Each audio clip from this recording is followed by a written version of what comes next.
It's Gabe McKinney here, natural pro bodybuilder. If you guys don't know who I am the founder and owner of Peak Natty, my coaching company. I get guys shredded. I get guys to dial in their peak natural physiques, and I put quite a few of them on stage.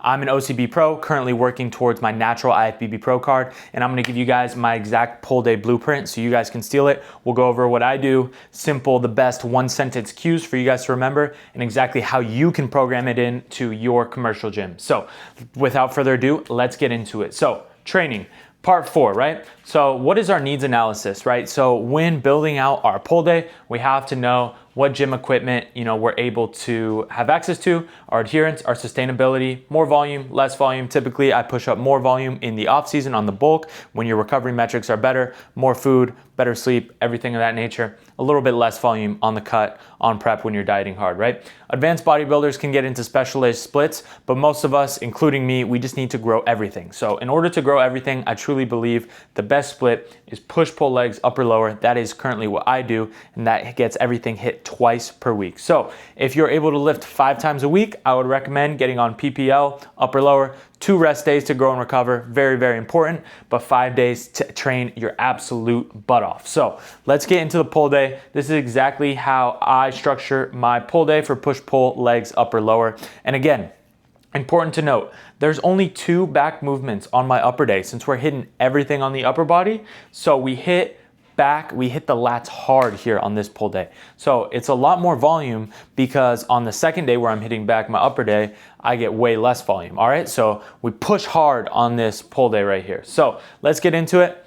First things first, first movement, single arm pull down, 2 sets, extreme low row, 2 sets, T-bar row, 2 sets, upper back pull down, 2 sets, lat pull over, 2 sets, rear delt fly, 2 sets, machine bicep curl, 3 sets, and then our finisher, behind the body dumbbell curl, 1 set plus 5. What is that, you might ask? It's 1 set, but it's a mile rep set. Mile rep set is where you take the set to failure, and then you rest. It's a rest pause. You rest 20 to 30 seconds, and then crank out 5 more to push past failure with the same load, right? I don't really like drop sets where we lower the load, we lower the mechanical tension, but with this type of intensifier, we get a lot out of it towards the end of a movement when we're gassed because we keep the same load, but we push past failure and crank out 5 more reps here. So let's go into what I do, and then I will give you the exact swaps that you can do at a basic commercial gym like an EOS, LA Fitness, etc. So at my gym, Fit Lab, I'm wearing the t-shirt right now,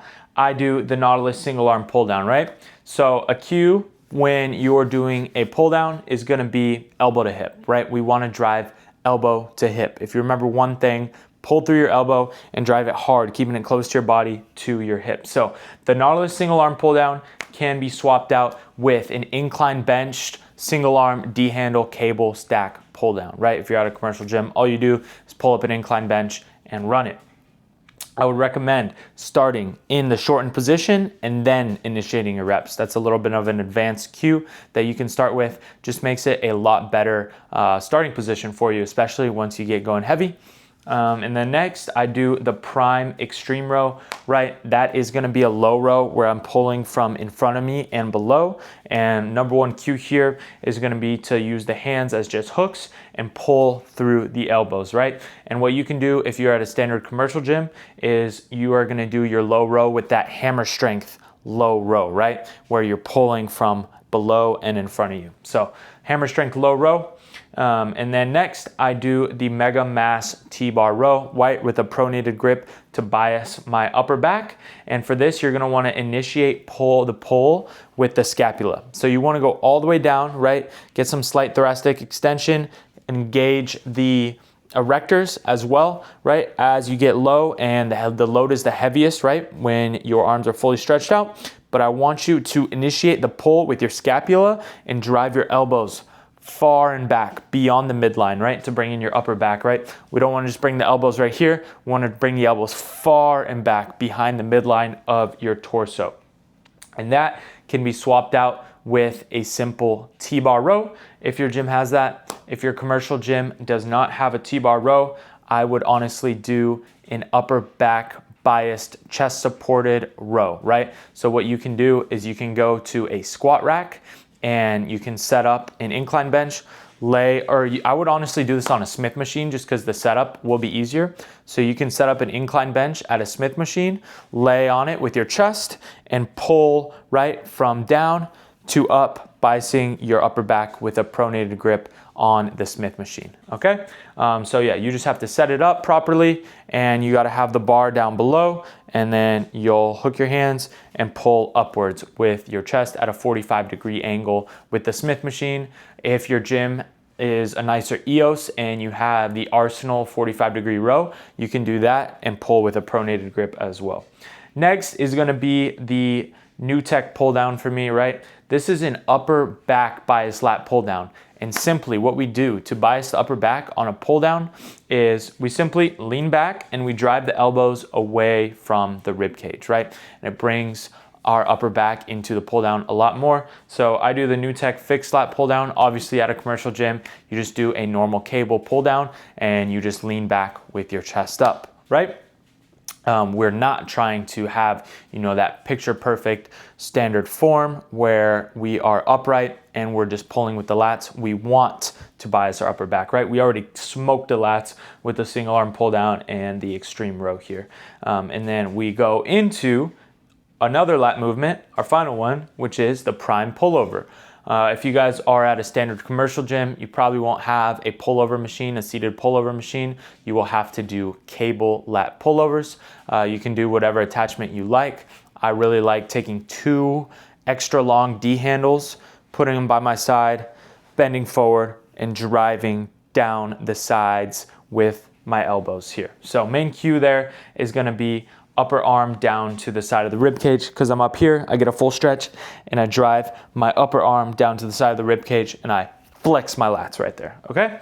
Next, we get into rear delts, right? So we're just gonna do 2 sets of a prime reverse pec deck. For you guys, obviously, you can just do the normal hammer strength reverse pec deck that is at your commercial gym.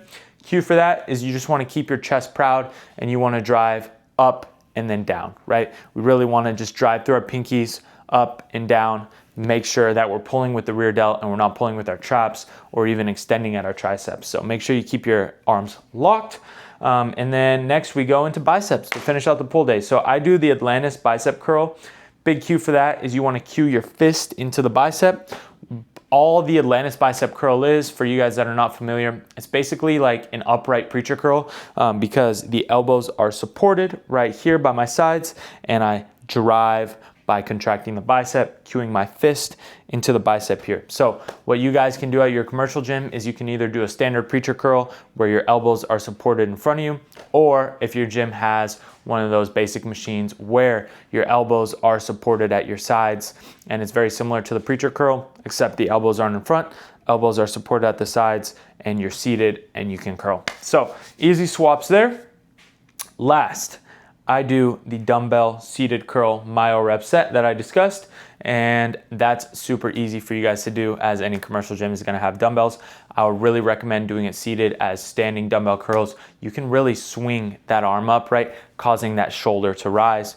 So we really wanna stay seated, keep the shoulders relaxed, and just drive with the bicep. Main thing here is we want to get the bicep in the fully lengthened position. So what we do is we make sure our elbow is behind the body, right? Elbow behind body, drive and squeeze. Easy, easy, easy. Easy for you guys to do that dumbbell seated curl. And then again, the myo rep set is you hit failure, in the normal rep range of 8 to 12 reps. Rest, count to 25 seconds, pick the dumbbells back up, and you crank out 5 more and push beyond failure. That is my exact pull day for you guys to steal. If you guys would like to work with me to improve your training and improve your overall physique, reach your peak natural physique, go ahead and click the link down below to schedule a coaching consultation call with me. And if you guys are interested in prep coaching, you're a bodybuilder looking to get on stage, feel free to also reach out to me on Instagram. If you guys have any questions, you don't know where to start when it comes to competing, you don't even know where to start when it gets to bodybuilding, either schedule a coaching consultation call with me down below or DM me on Instagram. As always, DMs are always open, but go ahead and steal my exact pull day for your gym. And as always, I hope you guys enjoyed and found some value from this video. Next one will be the leg day, what I am known for. So we'll go through my entire quad focus leg day. Hope you guys enjoyed. See you in the next one. Peace.